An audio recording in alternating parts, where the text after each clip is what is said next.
একজন জ্ঞানী ব্যক্তি খুব দারুণ একটা কথা বলেছে। বলেছে জীবনের পরীক্ষায় কখনো পাশ নাম্বার পাওয়া যায় না। পাশ নাম্বার তখনই পাওয়া যায় যখন দেখবে তোমরা কারো হৃদয়ে জায়গা করে নিয়েছো। তাহলেই বোঝা যাবে যে জীবনের পরীক্ষার পাশ নাম্বারে তুমি উতরে গেছো। নমস্কার বন্ধুরা, টুম্পাস ক্রিয়েশনের আর একটি নতুন অনুপ্রেরণামূলক ব্লগ নিয়ে তোমাদের সামনে চলে এসেছি আজকে বিকেলের আড্ডায়।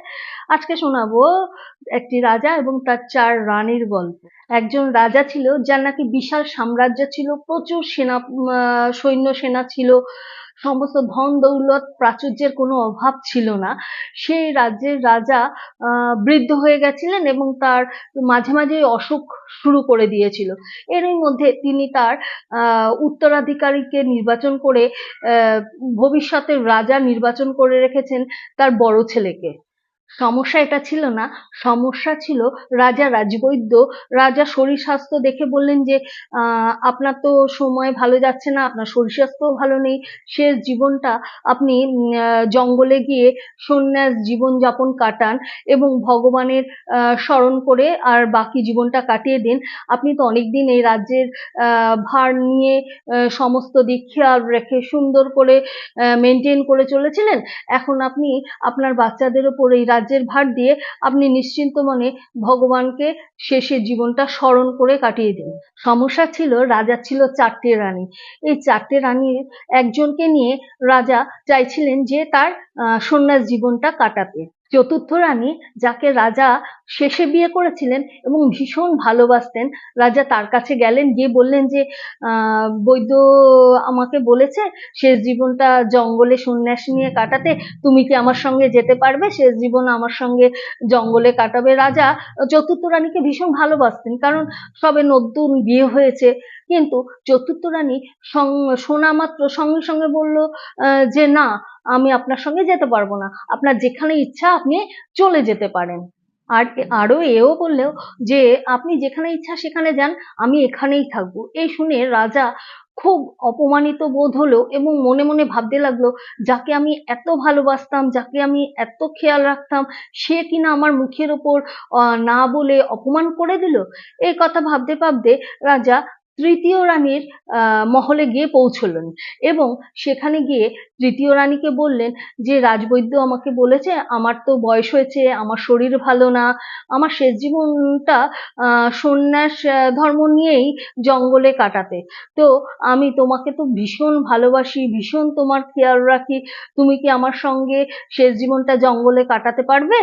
এই কথা শোনা মাত্র তৃতীয় রানী তো অবাক হয়ে গেল আর বললেন যে আপনি কি পাগলের মতন কথা বলছেন, যে আপনি যদি এখানে থাকেন তাহলে আমি আপনার সঙ্গ দিতে রাজি আছি, কিন্তু আপনি যদি এখানে না থাকেন, জঙ্গলে গিয়ে সন্ন্যাস নিয়ে ধর্ম নিয়ে জীবনটা কাটাতে চান, তো আপনি যেতে পারেন, ঠাকুরের সাধন ভজন করুন। আপনি এখানে না থাকলে আমি আর একটা বিয়ে করে নেব। আমি তো আর একটা বিয়ে করেও নেব, তবুও আমি আপনার সঙ্গে যেতে রাজি না। ওই জঙ্গলে গিয়ে আমি আমার জীবনটা কাটাতে পারবো না।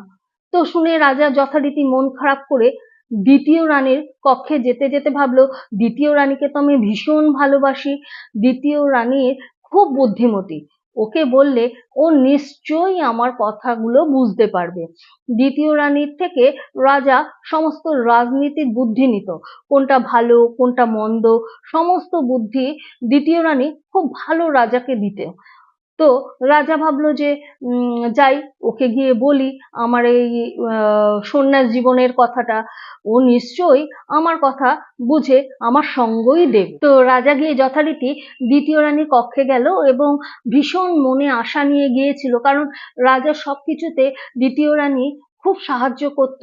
তো রাজাও মনে মনে ভাবছিল যে দ্বিতীয় রানী যদি আমার সঙ্গ দেয় তাহলে জীবনের শেষ দিনগুলো ভীষণ আনন্দে কেটে যায়, কারণ সবাই চায় জীবনের সঙ্গিনী যদি খুব ভালো হয় তাহলে জীবনের শেষ দিনগুলো খুব আরামে কেটে যাবে। রাজাও সেরকম চেয়েছিল, সাধন ভজনও ভালো হবে আর সন্ন্যাস ধর্মও পালন হবে।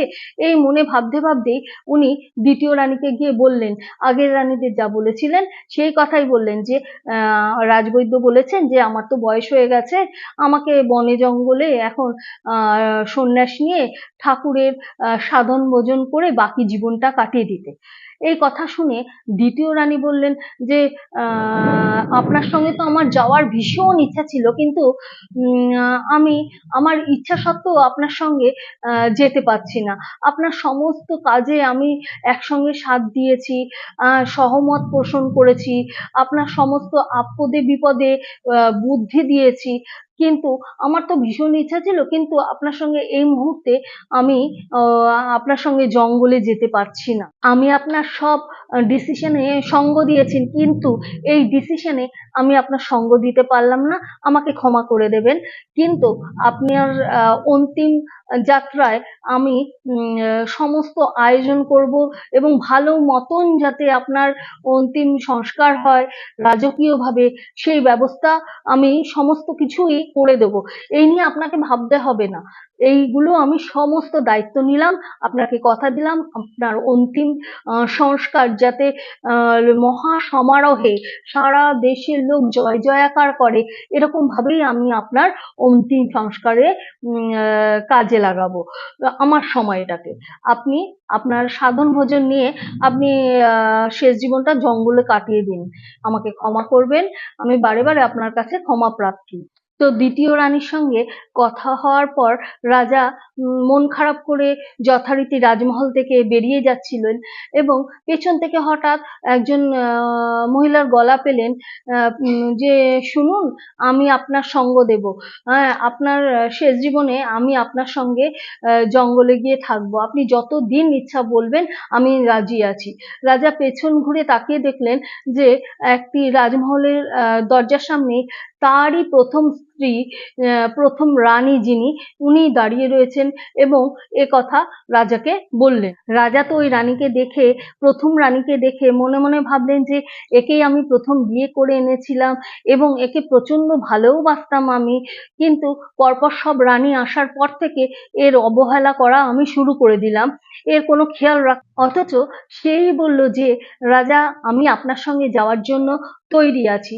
এই কথা শোনার পর রাজার মনে মনে ভীষণ খারাপ লাগছিল, কারণ রাজা বুঝেছিল এই প্রথম রানী ওনার সঙ্গ দেবেন, আর কোনো রানী ওনার সঙ্গ দেবেন না। অতএব প্রথম রানীকে নিয়েই রাজা বনবাসের উদ্দেশ্যে, সন্ন্যাস জীবন যাপনের উদ্দেশ্যে রওনা দিলেন। এই গল্পটা শুধুমাত্র রাজা আর তার 4 রানীর নয়, এই গল্পটা তোমার, আমার, আমাদের সকলের। এই রাজার যে 4 রানী, সেই চতুর্থ রানীর সম্পর্কে এখন আমি বলছি। এই চতুর্থ রানী মানে আমাদের শরীর। আমাদের শরীর নিয়ে আমরা প্রচন্ড ভাবনা চিন্তা করি, কিভাবে শরীর ফিট রাখা যায়, কিভাবে শরীর সুন্দর, আরো সুন্দর হওয়া যায়, ফর্সা হওয়া যায়, কিন্তু এই শরীরই আমাদের সঙ্গে শেষ পর্যন্ত থাকবে না, বা এই শরীর আমাদের সঙ্গে শেষ পর্যন্ত কিন্তু যাবে না। এবার আসি তৃতীয় রানীর কথা। তৃতীয় রানী হচ্ছে আমরা যে টাকা পয়সার পেছনে দৌড়াচ্ছি, ঘড়ি, ল্যাপটপ, দামি মোবাইল, দামি বাড়ি ঘর, এগুলো সবই মোহ, এগুলো কিন্তু আমাদের সঙ্গে করে যাবে না, এগুলো সব ফেলে রেখেই আমাদের চলে যেতে হবে। তৃতীয় রানী যেরকম বলেছিল না যে আমি পুনর্বিবাহ করে অন্যের হয়ে যাব, তেমনি সেরকমই তৃতীয় রানীর মতন আমরা সমস্ত জিনিসপত্র, এত টাকা পয়সা যার পেছনে সারা জীবন এত ছোটাছুটি করে বেরিয়েছি, সেগুলো সমস্ত ফেলে রেখে ওই জিনিসগুলো অন্যের হয়ে যাবে, তাও আমরা এগুলোর লোভ ছাড়তে পারি না, তাই না? ঠিক তৃতীয় রানীর মতন। এবার আসি দ্বিতীয় রানীর কথায়। দ্বিতীয় রানী বলেছিল যে আমি আপনার সঙ্গে তো জঙ্গলে যাব না, কিন্তু অন্তিম সংস্কার আপনি ভালোভাবে আপনার অন্তিম সংস্কার করে দেব, রাজকীয়ভাবে অন্তিম সংস্কার করে দেবো, আপনার এই ব্যাপারে কোনো চিন্তা করতে হবে না। মনে আছে এই কথা বলেছিল? দ্বিতীয় রানী অর্থাৎ আমাদের বন্ধু বান্ধব, আমাদের ফ্যামিলি মেম্বার, আমাদের যত জানা পরিচিত, আমাদের ভালোবাসার মানুষ, তারা তারা আমাদের অন্তিম সংস্কার অবধি থাকতে পারবে বা কবর দেওয়া অবধি থাকতে পারবে, তারপরে আমাদের সঙ্গে চাইলেও তারা যেতে পারবে না, ঠিক দ্বিতীয় রানীর মতন। এবার আসি প্রথম রানীর কথায়। প্রথম রানী অর্থাৎ আমাদের সোল, আমাদের আত্মা, যেটা খেয়াল আমরা একদম রাখি না, যেটা আমরা একদম ফ্রিতে পেয়ে যাই, সেই জন্য ফ্রিতে পাওয়া জিনিস না অত আমরা খেয়ালও রাখি না বা অত কদরও করি না, যেটা আমাদের জন্মের থেকেই ছিল। সেটার খেয়াল আমরা না করে, আমাদের ইন্টারনাল হ্যাপিনেসের কথা চিন্তা না করে, আমরা বাইরের যাবতীয় যত জিনিস আছে তার পেছনেই ছোটাছুটি করে মনটাকে আনন্দে ভরিয়ে তুলতে চাই। কিন্তু আমাদের ভেতরকার যে আনন্দ, আত্মার যে আনন্দ, সেই আনন্দের কথা কিন্তু আমরা একদম চিন্তাই করি না। সেটা কি করলে ভালো হবে, কি করলে আমাদের ভেতর থেকে আনন্দটা পাবো, সেটার কথা আমরা ভাবি না। আমরা সবসময় দ্বিতীয়, তৃতীয়, চতুর্থ রানীর পেছনে দৌড়াই, প্রথম রানীর কথা খেয়ালই রাখি না, তাই না? ভাবতে হবে, আমাদের জোর দিয়ে ভাবতে হবে। আমরা যখন কোনো চিন্তা করি বা কোনো বিশাল সমস্যায় পড়ি, তখন কিন্তু আমরা আমাদের নিজেদের হৃদয়ের কথা দিয়েই শুনি। হৃদয়ের কথাটাই আমরা শুনতে ভালোবাসি, যে আমাদের সব সময় সঙ্গ দেয়। যে কোনো বড় ডিসিশনে আমরা আমাদের সোল, আমাদের আত্মার কথাই আমরা শুনে চলি। কিছু লোকজন বলে মোটিভেশনের দরকার আছে, কিন্তু রিয়েল মোটিভেশন নিজের ভেতরের আত্মার থেকেই আমরা পাই, সোল থেকেই আমরা পাই। বাইরের মোটিভেশনে কোনো লাভ হয় না। যখন আমাদের আত্মা বা আমাদের সোল বলে যে তোকে এটা করে দেখাতে হবে, তখনই কিন্তু আমরা সেটা করে দেখাতে পারি এবং দেখানোর জন্য প্রচন্ড চেষ্টা করি। জীবনের প্রথম রানী, প্রথম স্ত্রী অর্থাৎ সোল, এর খেয়াল আমাদের অবশ্যই রাখতে হবে এবং রাখা উচিতও। জীবনের সমস্ত ইম্পর্টেন্ট ডিসিশনে এই সোল, আত্মাই কিন্তু আমাদের সাথ দেয় এবং সঠিক জিনিস নির্বাচন করতেও আমাদের সাহায্য করে। তাই এই আত্মার অর্থাৎ সোলেরও আমাদের খেয়াল রাখতে হবে। আমরা একটু মেডিটেশন করা শুরু করলেই এই আত্মার অনেক খেয়াল রাখা হয়ে যায়। জীবনও এতটা জটিল নয়। তাহলে আজকে আসি বন্ধুরা, দেখা হবে আবার একটা নেক্সট গল্পের ব্লগে। সবাই সুস্থ থাকবেন, ভালো থাকবেন, টাটা, বাই বাই।